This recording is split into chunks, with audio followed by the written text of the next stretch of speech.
Hello everyone, this is Erik, the Asian movie enthusiast, and this is my review of The Guardian, also known as Lookout, a South Korean television series from 2017 that stars Seul-gi. It is 32 episodes long, but each episode is only about 30 minutes in length each. Now this genre is probably best described as a crime drama thriller.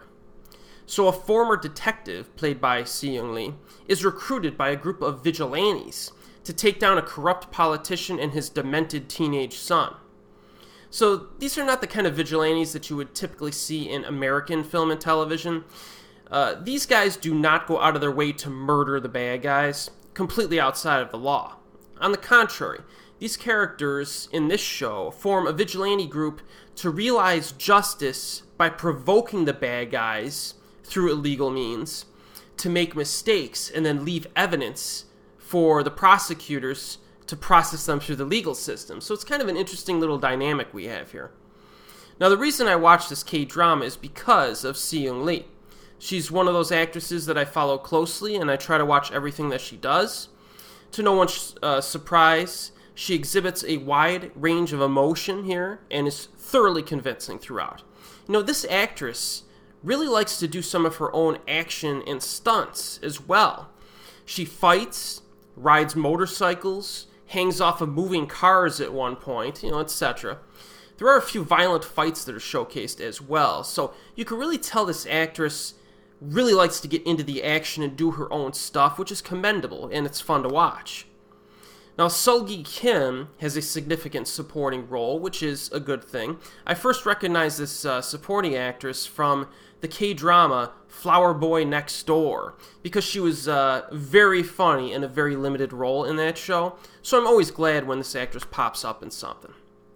Now, in terms of action, Guardian uses a K-drama tactic of throwing in a few fun action or chase scenes during the first few episodes, but then the action kind of falls off eventually for the rest of the show, or most of the rest of the show. So do not go into this expecting an action-heavy series. But there are some good chase sequences, foot chases, and car chases here and there to enjoy.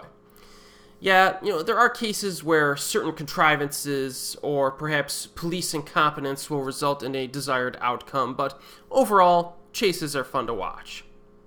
The characters in this show are also developed fairly well. Seul-gi's character is emotionally driven, and she makes very risky decisions, but it's understandable given her situation. All of the protagonists in this vigilante group had bad things happen to them or their family members for which no justice was received. Well, all of their motivations are understandable in this case. They're all dealing with some type of emotional baggage. One of them is actually an hikikomori, to use a Japanese term. She's a shut-in, doesn't leave her apartment, and she works via computer from her residence. So there's some interesting character study here.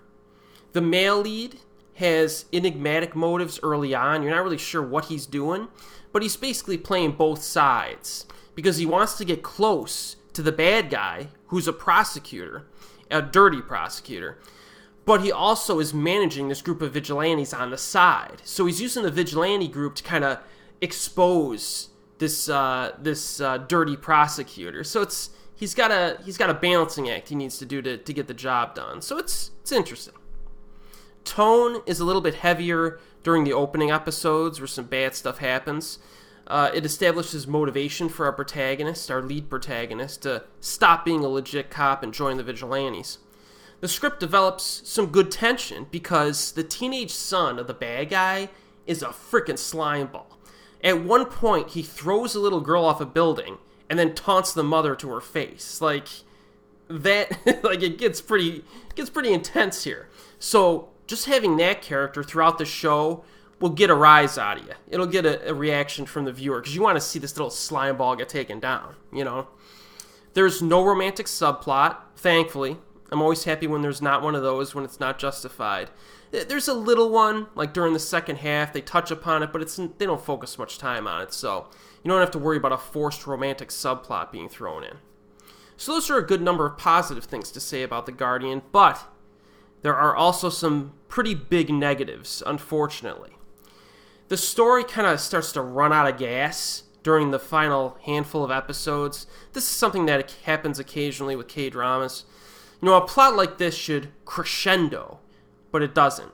It doesn't. Seeing Lee's character becomes very passive and is pushed to the background down the stretch, which was a big mistake by the script writers because she's the most compelling character. I will admit that there is one cool twist during the final stretch of episodes that I did not see coming, so I'll give them credit for that. But again, down the stretch, things get pretty generic, pretty lame, and are pretty badly written. It's pretty badly written, folks. Also, the direction and editing down the stretch is also pretty bad. Everything just kind of feels lethargic and boring when it should be crescendoing into an exciting climax.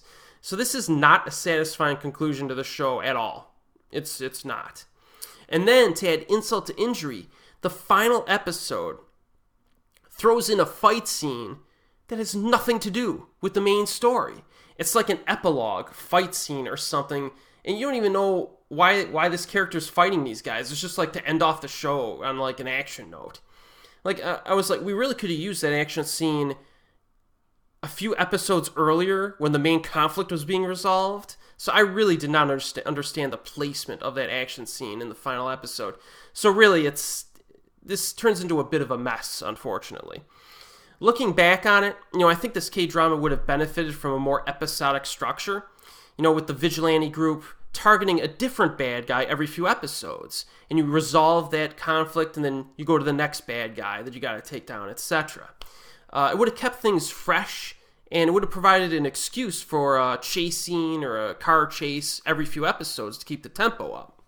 So I think the Guardian would have been more entertaining with that episodic structure. And then, like I said, the final stretch of episodes makes it difficult for me to recommend this show. It's similar to something like Witch's Court because it has a strong central female performance, but has flawed script writing around it. But if you're someone who watches K-dramas all the time and can forgive a weak ending, especially, give this one a shot, because there is some entertaining stuff in it during the beginning and middle episodes. But if you're someone who likes to pick and choose your K-dramas, because you want a strong experience every time you pick one, you should probably skip this, unfortunately. But, hey, if you feel like taking a chance on it, The Guardian, also known as Lookout, is available on Viki.com in the United States.